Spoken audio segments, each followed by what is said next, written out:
राधे राधे। हर हर महादेव। क्या आप जानते हैं कि सोमवार व्रत भगवान शिव को सबसे प्रिय माना जाता है। मान्यता है कि सच्चे मन से सोमवार व्रत की कथा सुनने और व्रत करने से मनोकामनाएं पूर्ण होती है। वैवाहिक जीवन में सुख शांति आती है और भगवान भोलेनाथ की विशेष कृपा प्राप्त होती है। इसलिए कथा को अंत तक अवश्य सुनें, क्योंकि आज की यह पावन कथा आपके जीवन में खुशियाँ और सौभाग्य का द्वार खोल सकती है। तो हम पहले सोमवार व्रत की विधि जानेंगे। सोमवार का व्रत साधारणतः दिन के तीसरे पहर तक होता है। व्रत में फलाहार या पारायण का कोई खास नियम नहीं है, किंतु यह आवश्यक है कि दिन रात में केवल एक ही समय भोजन करें। सोमवार के व्रत में शिव जी पार्वती जी का पूजन करना चाहिए। सोमवार के व्रत 3 प्रकार के होते हैं: साधारण प्रति सोमवार, सौम्य प्रदोष और 16 सोमवार। विधि तीनों की एक जैसी है। शिव पूजन के पश्चात कथा सुननी चाहिए। व्रत कथा, प्रदोष व्रत कथा तथा 16 सोमवार व्रत कथा। प्रदोष व्रत कथा तथा 16 सोमवार व्रत कथा इन तीनों की अलग अलग है, जो हम आपको इस वीडियो में सारी कथा सुनाएंगे। सोमवार व्रत की कथा। एक नगर में बहुत ही धनवान साहूकार रहता था। उसके घर में धन की कमी नहीं थी, परंतु वह बहुत ही दुखी था, क्योंकि उसके कोई पुत्र नहीं था। वह इसी चिंता में दिन रात दुखी रहता था। पुत्र की कामना के लिए प्रत्येक सोमवार शिव जी का व्रत और पूजन किया करता था तथा सायंकाल मंदिर में जाकर शिव जी के सामने दीपक जलाया करता था। उसके इस भक्ति भाव को देखकर एक समय माता पार्वती ने शिव जी से कहा, महाराज, यह साहूकार आपका अनन्य भक्त है। सदैव आपका व्रत और पूजन बड़े ही श्रद्धा से करता है। आपको इसकी मनोकामना पूर्ण करनी चाहिए। शिव जी ने कहा, हे पार्वती, यह संसार कर्म क्षेत्र है। किसान खेत में जैसा बीज बोता है वैसे ही फसल काटता है। उसी तरह मनुष्य इस संसार में जैसे कर्म करता है वैसे ही फल भोगता है।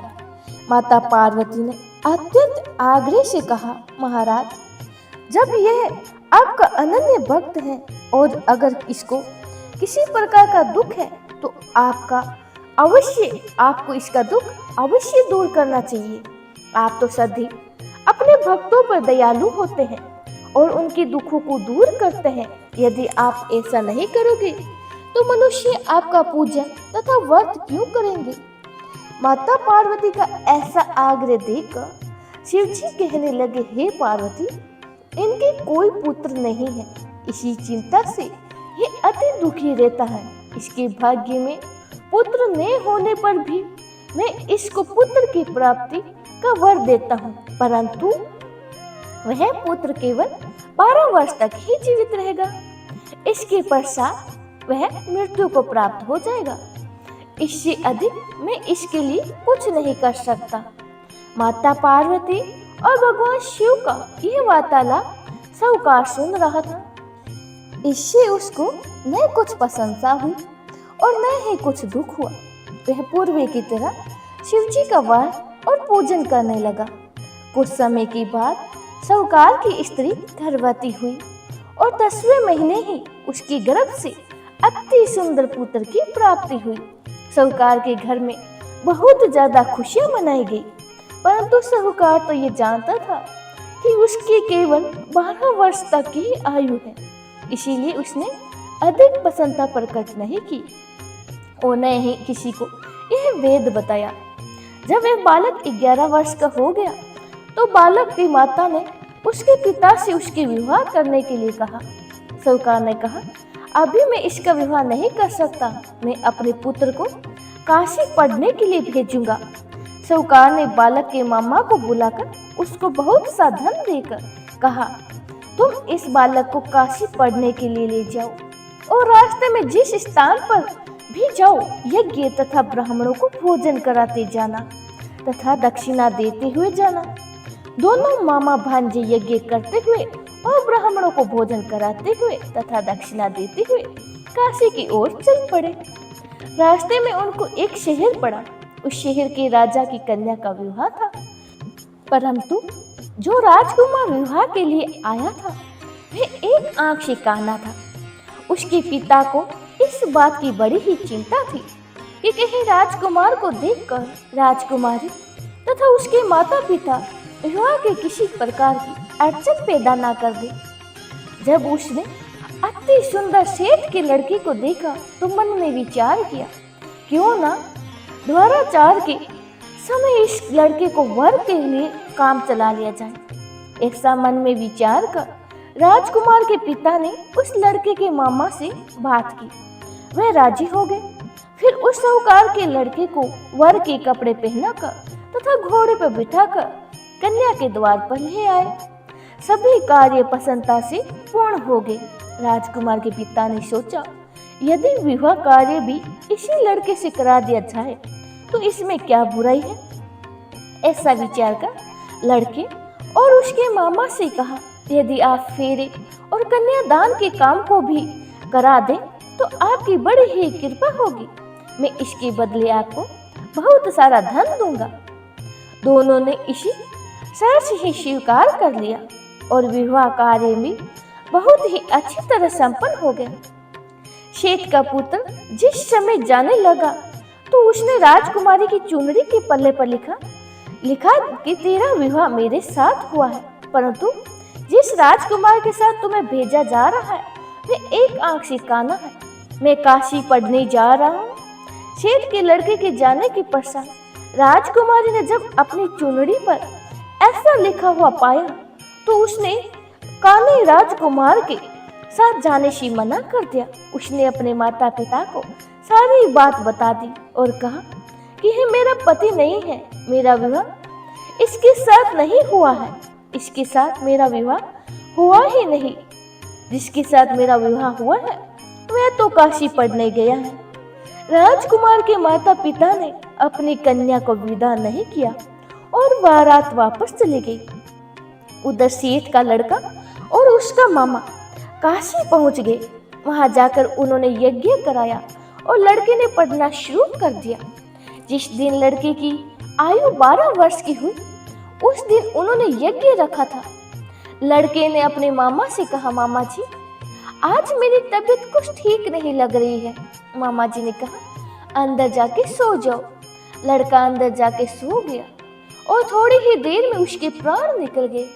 जब उसके मामा ने आकर देखा कि उनका भांजा मृत पड़ा है तो उसको बड़ा ही दुख हुआ। उसने सोचा, अगर अभी मैंने रोना पीटना मचा दिया तो यज्ञ का कार्य अधूरा रह जाएगा। अतः उसी जल्दी से यज्ञ का कार्य समाप्त कर ब्राह्मणों को जाने के बाद ही रोना पीटना शुरू कर दिया। संयोगवश उसी समय शिव जी और पार्वती उधर से जा रहे थे। जब उन्होंने जोर जोर से रोने की आवाज सुनी तो पार्वती जी कहने लगे, महाराज कोई दुखियारा यहाँ रो रहा है, इसके कष्ट को दूर कीजिए। जब शिव पार्वती वहां पहुंचे तो उन्होंने पाया कि वहां तो वही लड़का है जो आपके आशीर्वाद से उत्पन्न हुआ था। शिव जी ने कहा, हे पार्वती इसकी आयु तो इतनी ही थी, वह ये भोग चुका है। तब पार्वती जी ने कहा, हे महाराज इस बालक को और आयु दे दो, नहीं तो इसके माता पिता तड़प तड़प के मर जाएंगे। माता पार्वती की बार बार आग्रह करने पर शिव जी ने उसको जीवन दान दिया। शिव जी की कृपा से वह लड़का जीवित हो गया। शिव जी और पार्वती जी कैलाश पर्वत को चले गए। शिक्षा पूर्ण होने पर वह लड़का जब उनके मामा के साथ उसी प्रकार के यज्ञ करते हुए ब्राह्मणों को भोजन कराते हुए दक्षिणा देते हुए अपने घर की ओर चल पड़े। रास्ते में उसी शहर में आए जहां उस लड़के का वहां राजकुमारी से विवाह हुआ। वहां आकर उन्होंने यज्ञ आरंभ कर दिया। उस लड़के के ससुर जी वहां के राजा थे और उन्होंने उसे पहचान लिया और महल में लेके आए। उसकी बहुत सी आवभगत की, बहुत सी दास दासी से आदर पूर्वक अपनी राजकुमारी और जमाई को विदा किया। जब वे शहर के निकट पहुंचे तो मामा ने कहा कि पहले तुम्हारे घर जाकर तुम्हारे माता पिता को खबर करके आता हूँ। जब उसके लड़के का मामा घर पहुंचा, लड़के के पिता छत पर बैठे थे। उन्होंने ये प्रण लिया था कि यदि हमारा पुत्र सकुशल लौटेगा तो हम राजी खुशी नीचे आएंगे, नहीं तो छत से गिरकर अपने प्राण त्याग देंगे। उस लड़के के मामा ने आकर जो समाचार दिया कि आपका पुत्र आ रहा है, तब उनको विश्वास नहीं हुआ। तब उसके मामा ने शपथ पूर्वक कहा कि आपका पुत्र अपनी पत्नी तथा बहुत सारा धन लेकर आ रहा है। तो सेठ जी प्रसन्नता से भर उठा और सेठ सेठानी आनंद पूर्वक नाचने लगे और नीचे आए। वहां आकर उन्होंने अपने पुत्र तथा उसकी पत्नी का भरपूर स्वागत किया। सभी बड़े ही प्रसन्नता के साथ रहने लगे। जो कोई सोमवार के व्रत को धारण करता है, वह इस कथा को पढ़ता है, सुनता है, उसके सभी दुख दूर हो जाते हैं, उसकी समस्त मनोकामनाएं पूर्ण तथा इस लोक में नाना प्रकार के सुख भोग कर अंत में सर्वदा शिव के लोक में जाता है, शिव लोक को प्राप्त होता है। हर हर महादेव।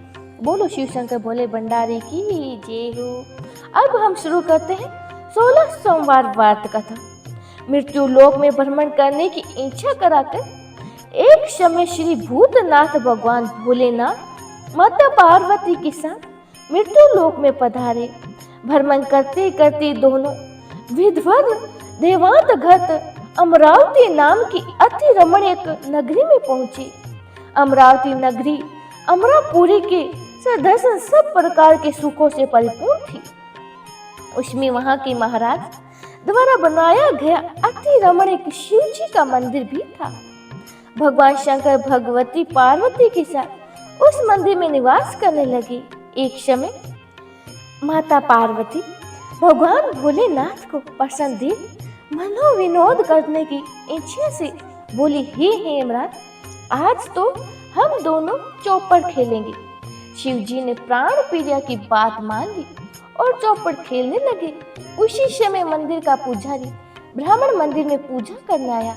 माता पार्वती ने पुजारी से प्रश्न किया, पुजारी जी बताओ, इस बाजी में हम दोनों में से किसकी जीत होगी? ब्राह्मण विचार कर शीघ्रता से बोल उठा कि महादेव की जीत होगी। थोड़ी देर में बाजी समाप्त हो गई।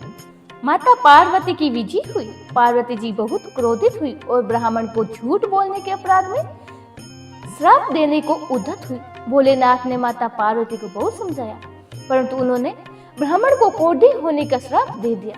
कुछ समय बाद पार्वती जी के श्रापवश पुजारी के शरीर में कोढ़ पैदा हो गया। वह अनेक प्रकार के दुख सहने लगा।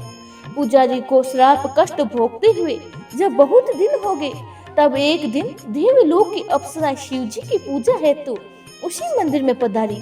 पुजारी के कोढ़ के कष्ट को देखकर उसने बड़े ही दया भाव से उसे रोगी होने का कारण पूछा।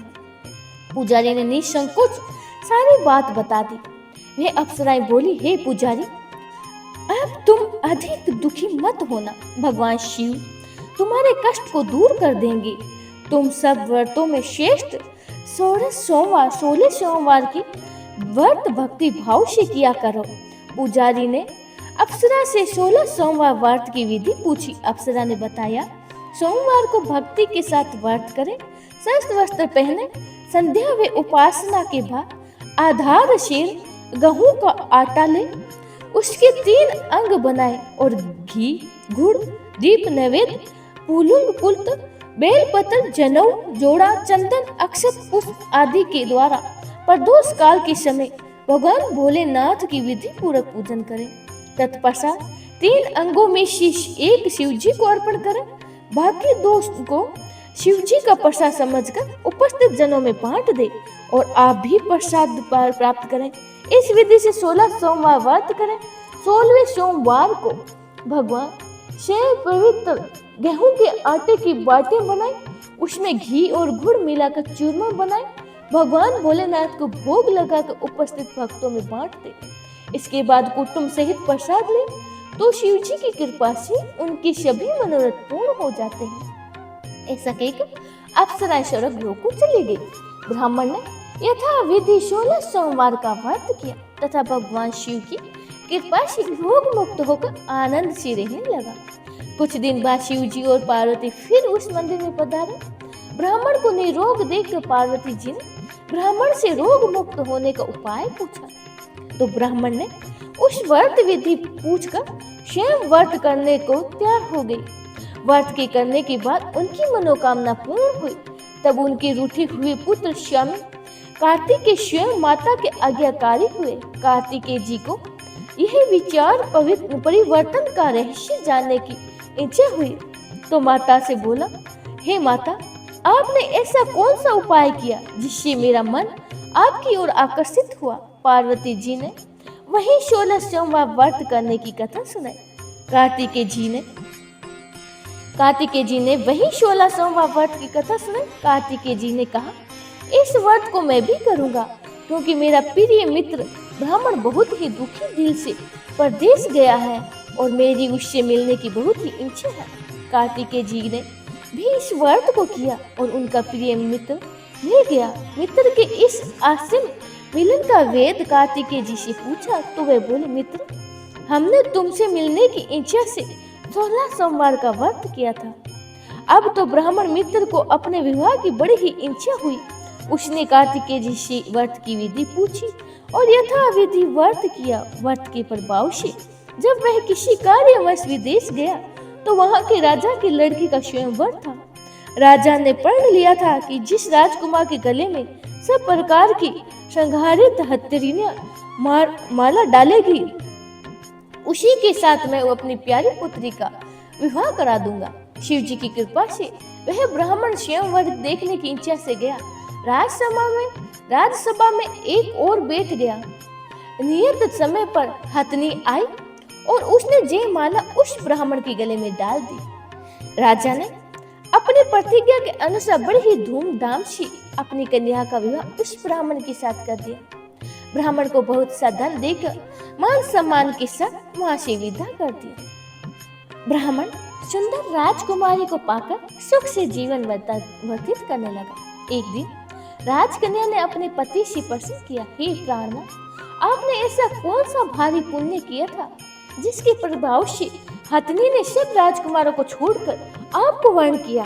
ब्राह्मण बोला, हे प्राण प्रिय, मैंने अपने मित्र कार्तिकेय जी से कथा अनुसार 16 सोमवार का व्रत किया था, जिसके प्रभाव से मुझे तुम जैसी स्वरूपवान पत्नी की प्राप्ति हुई।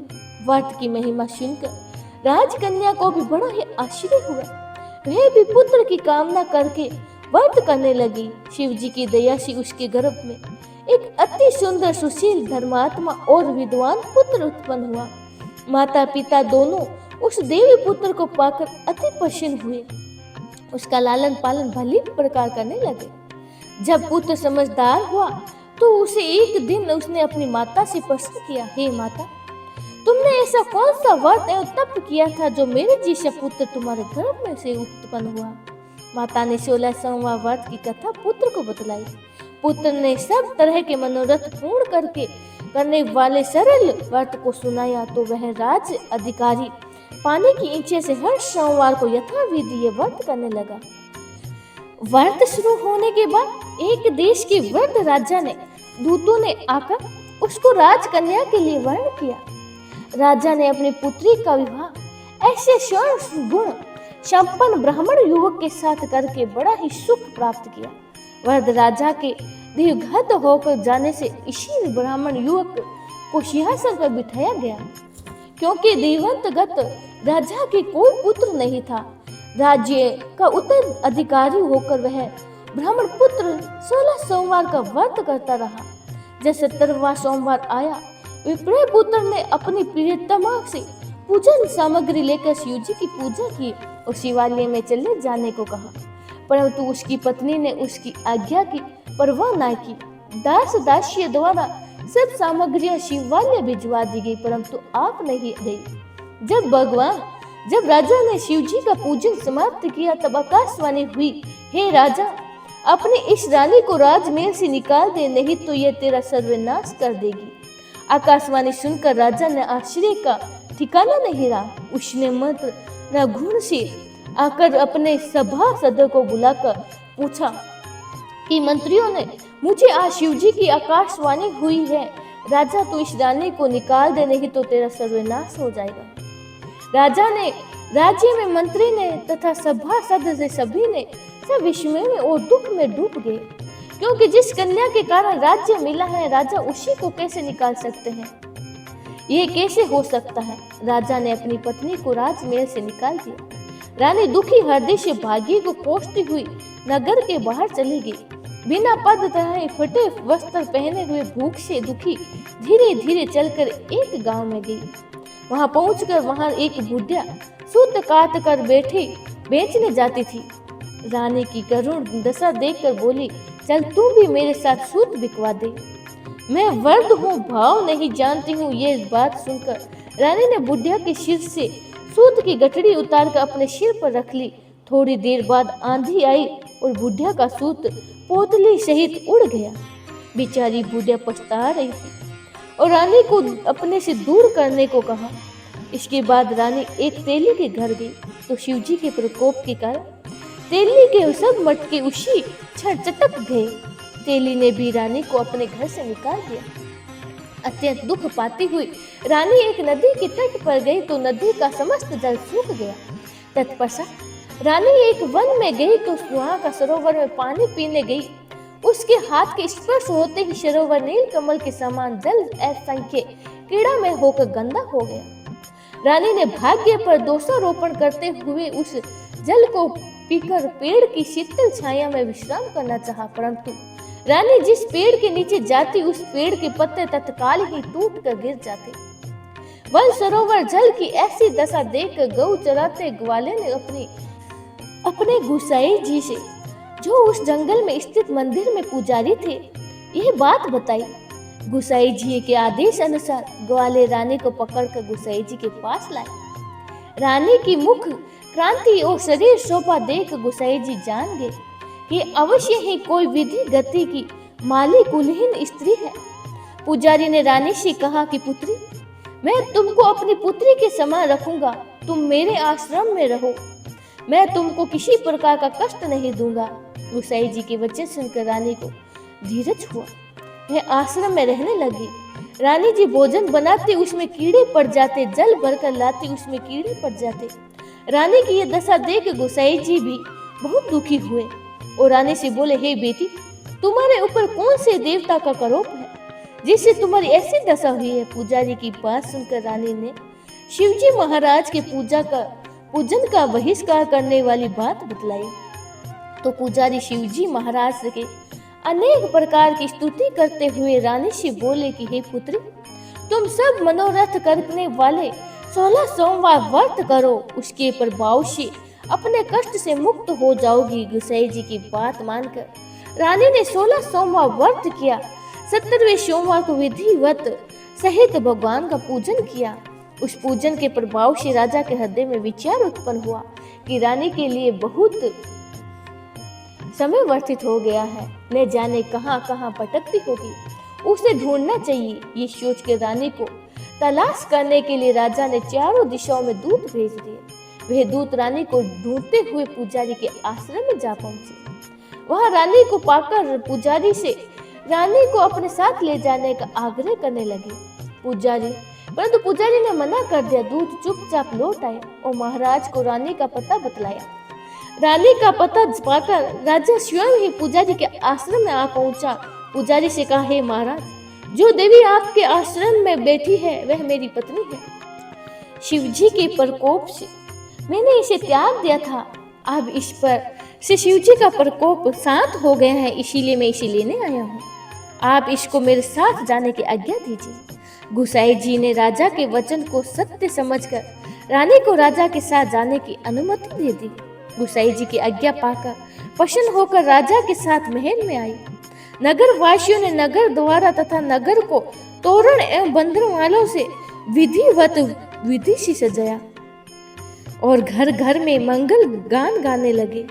पंडित ने विधिवत वेद मंत्रों का उच्चारण कर अपनी राजा रानी का स्वागत किया। ऐसी अवस्था में रानी ने पुनः अपनी राजधानी में प्रवेश किया। महाराज ने ब्राह्मणों को अनेक तरह से दान दक्षिणा देकर संतुष्ट किया। यथाचित को धन धान्य दिया और नगरी में स्थान स्थान पर धर्मशाला खुलवाई, जहाँ भूखों को भोजन मिलता था। इसी प्रकार से राजा शिवजी की कृपा का प्राप्त होकर राजधानी में रानी के साथ अनेक तरह के सुखों को भोग कर 16 सोमवार का व्रत करने लगा। विधिवत शिवजी का पूजन करते हुए इस लोक में अनेक सुखों को भोगने के पश्चात दोनों शिवपुरी को पधारे। जो मनुष्य मन वांछित वाचना कर्मणा भक्ति सहित 16 सोमवार का एवं व्रत एवं पूजन इत्यादि विधिवत करता है, वह इस लोक में समस्त सुखों को भोगकर अंत में शिवपुरी को प्राप्त हो जाता है। ये व्रत सब मनोरथ को पूर्ण करने वाला है। बोले श्री शंकर भोले भंडारी की जय हो। अब हम छोटी सी परदोष व्रत कथा भी सुनेंगे। पूर्व काल में विधवा ब्राह्मणी प्रत्येक प्राप्त ऋषियों की आज्ञा लेकर अपने पुत्र को साथ लेकर भिक्षा लेने जाती थी और संध्या को लौटते समय भिक्षा में जो मिलता था उसे अपना कार्य चलाती थी और शिवजी का प्रदोष व्रत करती थी। एक दिन जब वे भिक्षा के लिए अपने पुत्र के साथ जा रही थी तो मार्ग में उसे विवर्त देश का राजकुमार मिला।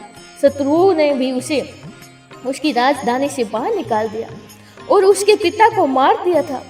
अतः वह मारा मारा फिरता रहा। ब्राह्मणी उसके साथ अपने साथ ले आई और अपने पुत्र के साथ उसका लालन पालन पोषण करने लगी। एक दिन उन दोनों राजकुमार और ब्राह्मण बालक ने वन में गर्दन कन्या को देखा। ब्राह्मण बालक घर लौट आए और परंतु राजकुमार साथ नहीं आया, क्योंकि वह अशुभमती नाम की गर्दन कन्या से बात करने लगा था, जो अपने माता पिता के साथ बैठी थी। कुछ दिन पश्चात अशुभमती के माता पिता ने राजकुमार धर्मगुप्त से कहा कि तुम विविध देश के राजकुमार धर्मगुप्त हो।